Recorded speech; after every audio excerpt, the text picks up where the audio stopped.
Hello दोस्तों, स्वागत है आप सभी का फिर से हमारे यूट्यूब चैनल पे। और आज हम करेंगे डायरी राइटिंग।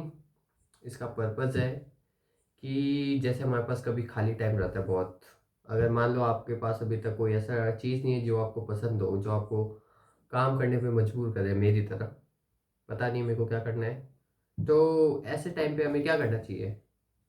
तो बहुत टाइम से ये सब खाली टाइम देखने के बाद मैंने ऑब्जर्व किया है कि मेरा टाइम इफेक्टिव तब हो जाता है जब एक बार मेरे दिमाग में क्लियर आइडिया आ जाए। और क्लियर आइडिया कैसे आता है, सबसे इम्पोर्टेंट चीज़ है आपको लिखना चाहिए। नॉर्मल जो अपन दिमाग में सोचते हैं, अपनी थॉट जो है अपने को इधर से उधर ये सब पढ़ती रहती है, लेकिन जब अपन लिखना चालू करते हैं तो लिखने से एक फ्लो आता है, पैटर्न आता है। उस पैटर्न को अपन देख सकते हैं कि कहाँ कमी है।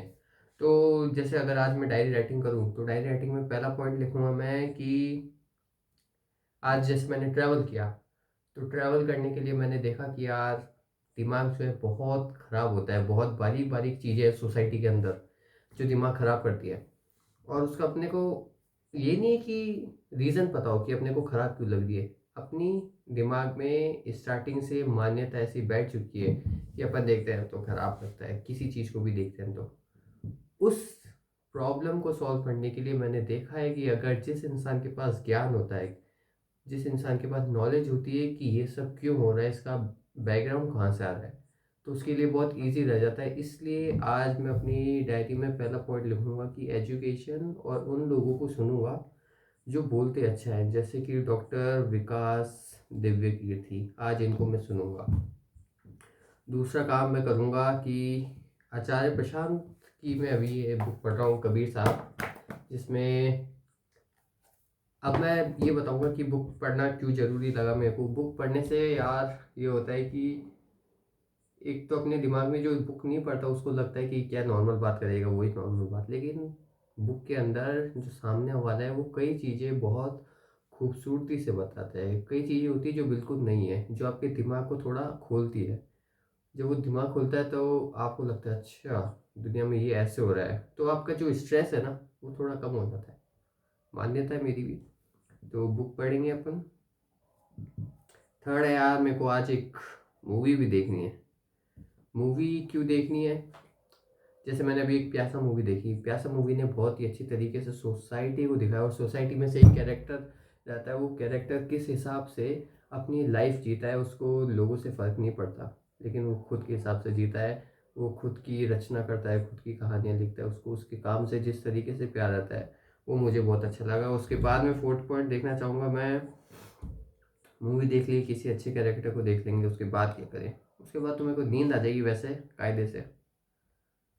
तो आज के लिए इतना ही। अब जैसे फ्लो बन चुका है, अब मैं एक बार यूट्यूब पे देख लूँगा। आज जैसे मैं अवध ओझा सर को एक बार सुनूंगा। अवध ओझा सर को क्यों सुनना चाहिए, क्योंकि भले ही सर कितनी बकैती बकैती मारते हो, भले ही सर कैसे भी हो, लेकिन उनमें एक पॉजिटिव एनर्जी रहती है कि दुनिया को हार नहीं मानते। वो एकदम ऐसे रहते हैं जैसे कोई नया बच्चा है ना दुनिया के आगे, एकदम हंसता खेलता। उनकी बातों से ये लगता है जोश रहता है, हार नहीं मानते। तो कभी कभी उनको सुनना बहुत अच्छी बात है। और रही बात पॉडकास्ट, पॉडकास्ट भी देखना है। पॉडकास्ट मेरे को किसका देखना है, लेक्स फ्रेडमैन का। किसके साथ में, पवेल ड्यूरोव के साथ, टेलीग्राम का सीईओ। क्यों देखना है, मैंने ऑब्जर्व किया गाइस, इंडिया में जो पैसा कमाने लोग हैं, लोगों की ये मेंटेलिटी रह चुकी है कि लाइफ में पैसा कमाना है, पैसा कमाना इम्पोर्टेंट है। मेरे को लगता है उस पैसा कमाने के चक्कर में वो जो पूरी लाइफ का स्पेक्ट्रम है, 90% जो लाइफ है वो उसको सेक्रीफाइस कर देते हैं। दूसरी बात, जब मैं दूसरे सीईओ को देखता हूँ फॉरेन के, जैसे इलॉन मस्क हो गया, टेलीग्राम का सीईओ हो गया, इन सब में दिमाग सिर्फ टेक में नहीं है, इनका दिमाग पॉलिटिकल साइंस, इकोनॉमिक्स, इन सब के अंदर इतना डाइवर्स हो रखा होता है, इनका माइंड इतना ओपन होता है कि ये लोग चीज़ों को क्लियरली देख सकते हैं। और मेरे को लगता है वो बहुत इंपॉर्टेंट फैक्टर है। अगर आपको लाइफ में ग्रो करना है, ये सुनने से क्या होगा, आपको पता चलेगा हाँ कि दुनिया में क्या हो रहा है। जैसे मैं एक बात बताना चाहूँगा, इंडिया में क्रिकेट को लेके बहुत पैसा मिलता है, फॉरेन में फुटबॉल को लेके बहुत पैसा मिलता है, लेकिन मेजरली एक सोर्स है एंटरटेनमेंट का। लोगों के पास खाली टाइम है तो क्या करते हैं, चलो आज क्रिकेट देख लें, आज फीफा देख लेंगे। और अगर आप कोशिश करो समझने की तो आपको नहीं लग रहा कि ये सब कहीं एक पैटर्न है फंसाने का। पहले T20, आप बोर ना हो जाओ तो फिर टेस्ट, वनडे, फिर T20, IPL, ये पूरा पैटर्न, फिर उसके बाद UFC मैच, फिर फुटबॉल। ये सब का क्या इम्पैक्ट पड़ रहा है? इम्पैक्ट पड़ रहा है एंटरटेन करने का। जिनके पास खाली टाइम है उनका मन लगाने का। जब वो चीज़ें खरीदेंगे तो लोगों का बिजनेस चलेगा और उनसे बिजनेस वालों को फ़ायदा होगा। यहीं पे मुझे इलॉन मस्क की ये बात अच्छी लगती है कि वो अभी भी काम कर रहा है इतना पैसा होने के बाद भी। दुनिया का सबसे अमीर इंसान बनने के बाद, हो सकता है उससे लोग अमीर हो, पुतिन हो, अरब के बिलियनर्स हो, उसे अमीर हो सकते हैं, लेकिन ये सब होने के बाद भी वो इंसान अपना दिमाग चलाता है, काम करता है। क्यों? क्योंकि उसको पता है इन सब चीज़ों में मज़ा नहीं है। कौन सी चीज़ें? मटीरियलिस्टिक चीज़ें। मैं नया पॉइंट बोलना चाहूँगा कि मटीरियलिस्टिक चीज़ें जैसे कार्स, फेम, और एग्जांपल दूंगा जैसे अभी मैं भी और मेरे कई दोस्त जो है जॉब चाहते हैं, किस लिए? ताकि पैसा आ जाए, पैसे के बाद लाइफ सेटल हो जाए। लोग इतना सोचते हैं, इससे एक कदम और गवर्नमेंट जॉब आ जाए, लाइफ सेटल है, काम ज़्यादा नहीं है और लाइफ जो है अच्छी रहती है, ज़्यादा टेंशन नहीं रहती, बेसिक इनकम आती है और सिक्योरिटी रहती है। ठीक है, इसके ऊपर मैंने देखा कि पायलट की जॉब है, ट्रैवल ये सब होता है, पैसे मिलते हैं, बढ़िया, ठीक है। अब मेरा सवाल है कि मान लो मेरे पास बढ़िया कार, हाउस, सब कुछ मिल जाए मेरे को लाइफ में, उसके बाद मुझे क्या चाहिए अब? जब मेरे पास ये ऑप्शन आए कि चलो अब मेरे को सब कुछ मिल चुका है, आप इमेजिन कर सकते हैं आपको कुछ ऐसी चीज़ मिल जाए जिसके बाद आपको कुछ चाहिए ना हो, बेसिक सिक्योरिटी खत्म हो चुकी हो, मतलब खत्म मतलब अचीव हो चुकी हो, उसके बाद में आपको क्या चाहिए अब?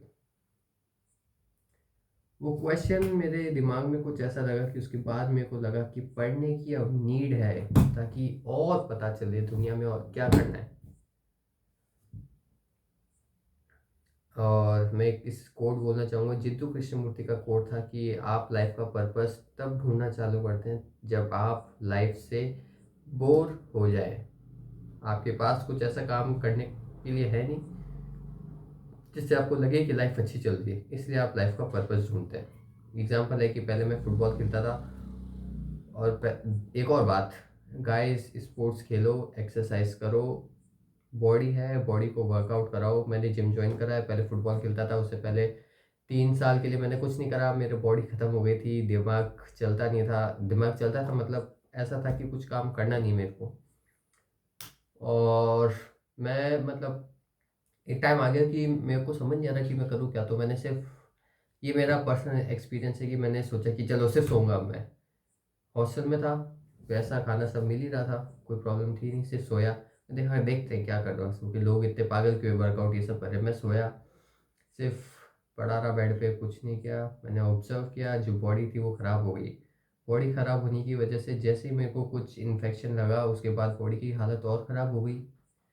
उससे इम्पैक्ट ये पड़ा कि जो आप सोचने की हालत होती है आपकी, उस टाइम सोचने की भी शक्ति नहीं रहती, जिससे आपकी बॉडी और डाउन हो जाती है और वो एक मरने के तरीके के से वो एक ऐसा एक्सपीरियंस होता है कि आप एकदम मर चुके हो, बस आप बेड पे पड़े हो, कुछ नहीं कर सकते।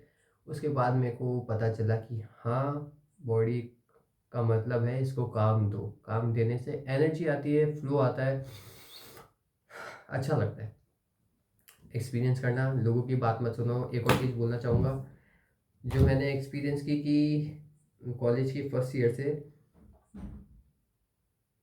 कई दोस्त थे मेरे,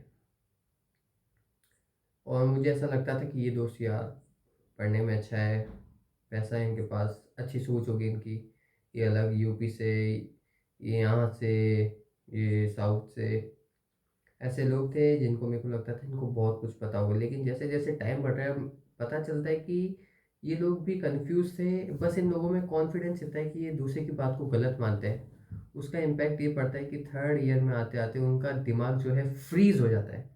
उन्होंने जो स्टैंड ले रखा है वो उसी स्टैंड पे ये लोग चलते हैं, और फिर वो लोग परेशान होते हैं बाद में। लॉस इससे आपको ये होगा कि आप जब अपना कॉन्फिडेंस लूज करते हैं तो आप खुद को, जिस रास्ते पे आप चल रहे हैं उस रास्ते को आप खराब समझने लग जाते हैं। तो खुद पे भरोसा हमेशा करना चाहिए। ये अच्छी बात है। एक और चीज़ मेरे को हो सके तो मैं सुशांत सिंह राजपूत को भी सुनना चाहूँगा। क्यों? क्योंकि बंदा जो था पढ़ाकू था, नई चीज़ करता था और लाइफ एक्सपीरियंस करता था, जीता था। इसके बाद मेरे पास क्या बचा? और सुनने को करने को करूँगा क्या मैं? करने के लिए कल सुबह जिम करेंगे और अभी पढ़ेंगे, बुक पढ़ेंगे, दिमाग चालू होगा। उसके बाद में थोड़ी और प्रैक्टिस करेंगे कि क्या करना चाहिए हमें। बाकी ऐसे तो लास्ट पॉइंट बोलना चाहूँगा कि यूट्यूब इंस्टाग्राम पे जो लोग स्क्रॉल करते हैं, देखो मेरा अकाउंट है एक इंस्टाग्राम पे, उसमें मेसी की रील्स भरी है। मेसी की रील्स क्रॉस इंडियाला लव स्टोरी, और वो चीज़ मेरे को बहुत पीस देती है। एकदम से मेरा दिमाग यूँ स्विच करता है, उसको देख के मुझे बहुत खुशी होती है। अच्छी बात है, मेरे लिए अच्छी बात है, आपके लिए हो पता नहीं होना हो। अब दूसरी चीज़ ये है कि मैं और चीज़ देखता नहीं, मेरे को पसंद नहीं लगती बस अच्छी, मतलब बाकी की चीज़ें वही कॉमन लोग अपने तरीके से वो अपना खाना चलाने के लिए कंटेंट बना रहे हैं फालतू का, उससे दिमाग जो है थोड़ा सा फ्रीज होता है। स्टार्टिंग में बहुत मुश्किल रहेगा, इसके लिए क्या रास्ता रहेगा मुझे भी नहीं पता। कोशिश करें आप लोग भी एंटरटेनमेंट से थोड़ा सा पीछे हटिए एक बार, क्योंकि जब दिमाग चलता है तो अच्छा लगता है, चीज़ें समझ में आती है, दुनिया हल्की लगती है, दिमाग पे बोझा कम पड़ता है।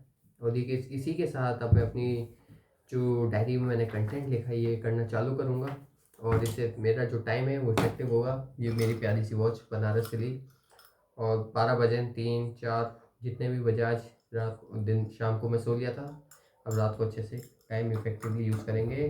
थैंक यू यहाँ तक देखने के लिए।